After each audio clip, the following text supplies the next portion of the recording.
Goeienaand almal. Ons het vanaand 'n interessante enetjie en ek hoop julle gaan dit saam met my geniet. Ek wil graag met julle so 'n bietjie agtergrond deel oor waar die praatjie vandaan kom.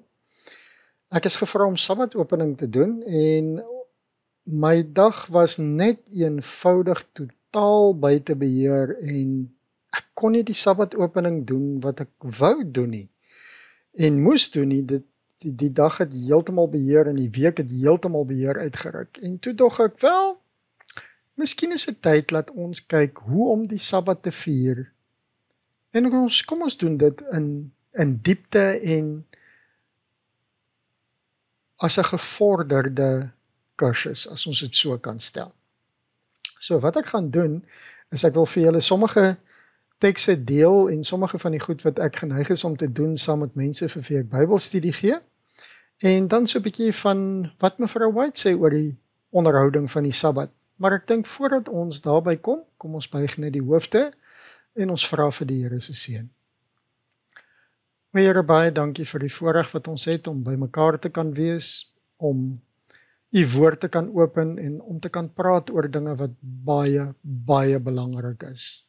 Wees u saam met ons, o Here, en ons vra dat u ons sal 'n oop gemoed gee en dat ons sal luister na wat u vir ons in die woord sê. Amen. So, die basis van hierdie praatjie vir vanaand is die studie oor hoe om die Sabbat te vier. En die plekkie waar ons gaan begin is met die vraag van wat moet ons doen voor Sabbat?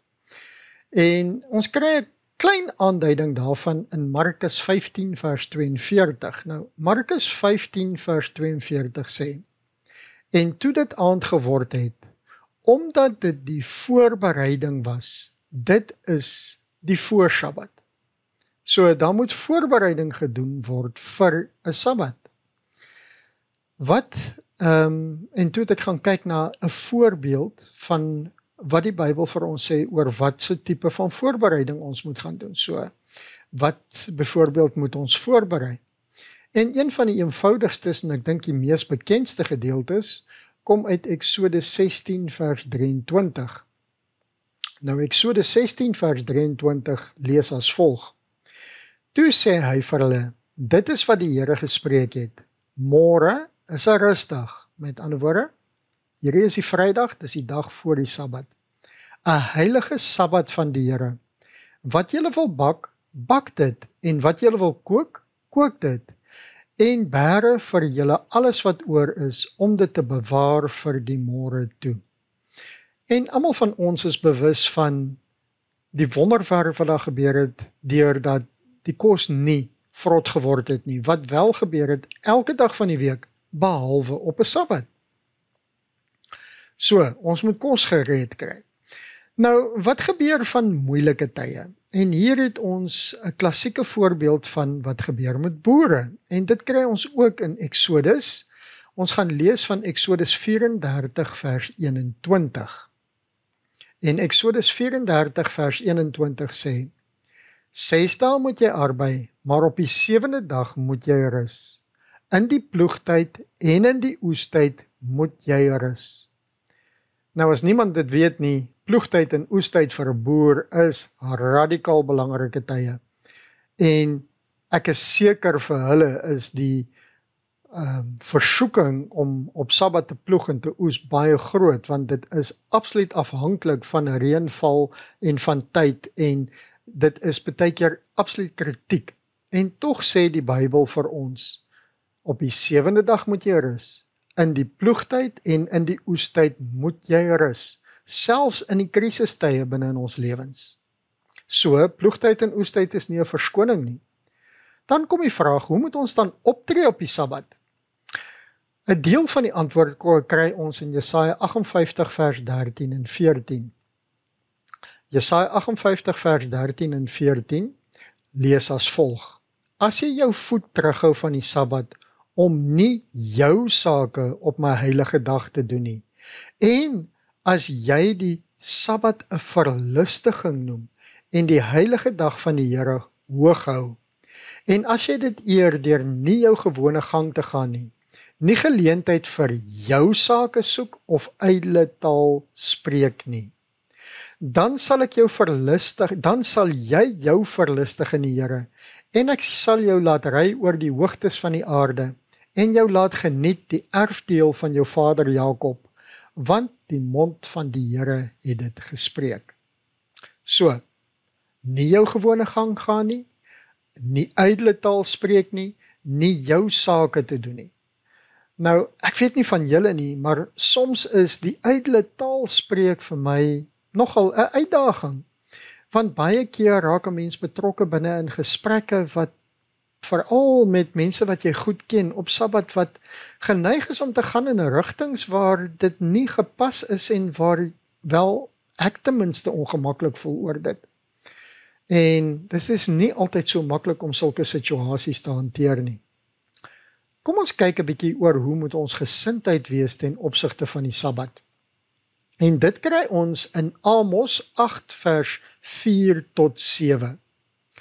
En dit lees as volg: Hoor dit, julle wat die behoeftiges vertrap en daarop uit is om die ootmoediges uit die land te roei, deur te sê: Wanneer is die nuwe maan verby, sodat ons koring kan verkoop, en die Sabbat, sodat ons die graanskuur kan oopsluit, om die efa te verklein en die sikkel te vergroot en bedrieglik te handel met 'n valse weegskaal, om die armes vir geld te koop en die behoeftiges vir 'n paar skoene.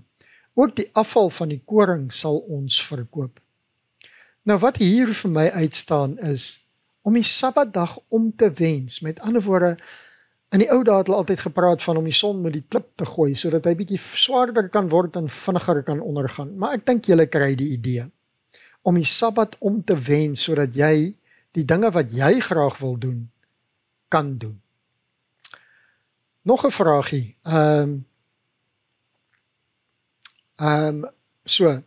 Dit is verkeerd om die Sabbat om te wens. Natuurlik die bedrog van mense is natuurlik verkeerd. Dan kom die vraag, nou het ons 'n goeie idee van wat die Bybel sê oor wat ons nie kan doen nie. Maar, wat is die teenoorgestelde? Wat kan ons wel doen op die Sabbat? En een van die grootste of beste aanduidings vir dit kry ons in Matteus 12 vers 10 tot 12. En kom ons lees dit saam. Matteus 12 vers 10 tot 12 sê, en hierdie is natuurlik Jesus wat hier besig is om op te tree. En daar was 'n man met 'n verdorde hand, en hulle het hom gevra en gesê, is dit geoorloof om op die Sabbat gesond te maak, sodat hulle hom sou kan aankla? Baie interessant, is dit geoorloof om op die Sabbat gesond te maak? En hulle het dit gesoek vir 'n rede om Jesus aan te kla. Maar hy sê vir hulle, watter mens sal daar onder julle wees wat een skaap het, en as dit op die Sabbat in die sloot val, dit nie sal gryp en uithaal nie? Hoeveel meer is 'n mens dan nie werd as 'n skaap nie? So is dit dan geoorloof om op die Sabbat goed te doen. En daar kry ons volgens my die antwoord op die vraag. So, dit is goed om op die Sabbat goed te doen. Nog 'n vraagie. Hoe en waar moet ons die Sabbat hou? En hier spring ons terug na die Ou Testament, spesifiek Levitikus 23 vers 3. En dit lees as volg: 6 dae lang kan werk gedoen word, maar op die 7de dag is dit 'n dag van volkome rus, 'n heilige vierdag. Geen werk mag julle doen nie. Dit is 'n Sabbat van die Here in al julle woonplekke. So dit maak nie saak waar jy is nie. In die woonplek waar jy jou bevind op die Sabbatdag, daar moet dit vir jou 'n rustdag wees. 'n volkome rustdag, 'n vierplek in ons woonplekke. Nou, hoekom is die Sabbat daar? Baie eenvoudig. Markus 2 vers 27. En hier is Jesus weer in die woord en hy sê vir hulle, die Sabbat is gemaak vir die mens, nie die mens vir die Sabbat nie. En hier is nogal interessante woorde, want dit gee vir ons 'n aanduiding dat die Sabbat daar is om ons behoefte aan God en sy teenwoordigheid te bevredig. Ons het nodig om af te skakel en te vergeet van die jaag. So die Sabbat is vir die mense onthalwe gemaak. Nou, wat wys Sabbat onderhouding? Matteus 6 vers 33 lees as volg: maar soek eers die koninkryk van God en sy geregtigheid en al hierdie dinge sal vir julle bygevoeg word. So, wat is die les wat ons moet leer? God se dinge moet prioriteit kry. Dan nog 'n vraagie, wat is God se deel aan hierdie ooreenkoms? Die Sabbat is 'n teken van lojaliteit. En as ons deel doen, sal die Here ons laat ry oor die hoogtes. 'n Paar goedjies wat uitkom uit wat mevrou White gesê het. Sy herinner ons dat daar in die Bybel staan, voorwaar, my Sabbatte moet julle onderhou, want dit is 'n teken tussen my en julle geslagte, sodat julle kan weet dat ek die Here is wat heilig is. So daar's definitief vir ons 'n belofte. Dit is 'n teken van ons verhouding tussen ons en ons Skepper. Baie belangrik om dit te kan onthou. Dan in 'n artikel oor hou die Sabbat heilig skryf sy, diegene wat in hierdie wêreld deur die Here geseën en goed gekeur wil word, moet die Sabbat heilig hou. En sy sê, ons moet dit doen en verhoed dat ons dit op enige manier besoedel. En dan vat sy ons terug en herinner ons aan die tekste in Jesaja. So, ons moet versigtig wees oor wat ons doen op die Sabbat. Het jy iets om te doen behalwe om jou werk en vermaak op daardie dag op sy te sit? Met ander woorde, sy sê duidelik, ons moet ophou met werk en vermaak ook. As jy op daardie dag planne maak vir wat jy gaan doen wanneer die Sabbat verby is, of praat van jou werk, vermaaklikheid en klere, besoedel jy die Sabbat. En ek weet nie van julle nie, maar soms is hierdie vir my nogal moeilik. Want baie keer is ek geneig om onwillekeurig te dink aan, wat gaan ek doen as die Sabbat verby is? Baie keer is dit, ek wil graag vir 'n vriend gaan kuier, of ek wil die gaan doen of daai gaan doen. En dit is nie so maklik, althans vir my, om by hierdie strenge riglyn te kan bly nie. So, kom ons kyk nog iets. Mevrou White sê ook iets baie interessants. Sy sê, daar moet sanitariums, met ander woorde gesondheidsinstansies oopgemaak word. Spesifiek moet die doel om God se wet aan die wêreld bekend te maak. Die sluiting van restaurante op die Sabbat is om 'n getuie te wees dat daar 'n volk is wat nie vir wêreldse gewin of om mense te behaag God se heilige dag sal verontagsaam nie. So, deur ons besighede te sluit en toe te maak op 'n Sabbat, is ons besig om te getuig waar ons prioriteite is, en dit moenie gaan oor ons inkomste nie. Nog iets wat sy sê, en hierdie is gebaseer op wat geskryf is in die boek Johannes. Die onderhouding van God se gebooie behels 'n kruis. Die Sabbat van die 4de gebod lê in die pad van almal wat getroue gehoorsame kinders van God sou wees. Let wel, verlede tyd. Hulle sou dit wees, maar hulle is nie. Baie verskoon hulle self van ongehoorsaamheid aan hierdie heilige gebod deur te sê, dit is nie vir my gerieflik om hierdie gebod te onderhou nie. Dit sal inmeng met my besigheid. En sjoe, as ek dink aan hoeveel keer dit nie al gehoor is deur iemand soos ek nie. Jy kry dit gereeld. Vra God vir jou of dit vir jou gerieflik is om sy gebooie te onderhou? Dink jy dat dit 'n groot misdaad, jy dink dis 'n groot misdaad om oneerlik te wees met jou medemens, maar hoeveel erger is dit nie om 'n roof teenoor God te pleeg nie? So wat sy sê is, deur die Sabbat nie te hou en dit behoorlik te hou nie, is ons besig om God te beroof. Nog iets onlangs wat ek gekry het, en hier moet ek vir Celeste sê dankie, want ek moet erken, hierdie is een ding wat my geplaat. Ek moet erken, ek is nie een van die flikste mense om skottelgoed te was en huis skoon te maak nie, so, maar hierdie is vir my 'n baie goeie ene, oor Sabbatgeregte, en daar staan vir ons geskrywe, ons sal almal vra om nie hulle skottelgoed op die Sabbat te was, as dit moontlik vermy kan word nie. Let wel, sy sê, as dit moontlik vermy kan word nie.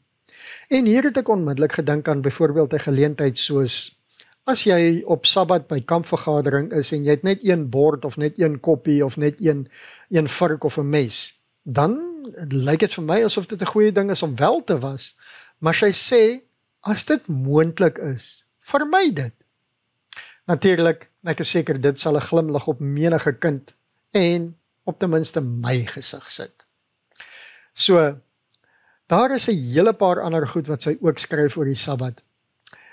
Sy praat ook oor kinders, en hier praat sy spesifiek oor waar daar huiskerk gehou word, en dan sê sy, hulle hardloop deur die huis, speel, praat en openbaar bose hemere in die einste byeenkomste waar die heiliges bymekaar gekom het, om God te verheerlik en om hom in skoonheid en heiligheid te aanbid. So, die plek waar daar aanbid word, moet nie 'n speelplek word vir die kinders nie. En weer eens, as ouer moet ek sê, dit is nie altyd so maklik nie, want kinders is baie keer en veral op 'n Sabbat nogal moeilik. Nog iets wat sy sê, sorg bo alles vir jou kinders op die Sabbat, moenie dat hulle dit skend nie, want jy kan dit net soveel jouself skend, as jy jou kinders toelaat om dit te doen. Met ander woorde, of jy die Sabbat skend of jou kind die Sabbat skend, dit kom neer op presies dieselfde ding. Dan praat sy oor rumoerigheid en verwarring op die Sabbat. Rus, geraas en toos moet nie enige dag van die week toegelaat nie. En dan sê sy, veral op die Sabbat is dit baie belangrik om nie luide bevele uit te roep en uit te skree nie. Dit moet 'n dag van rustigheid wees. Sy sê, dit is geen dag vir plesiersoekery, swem of balspel nie.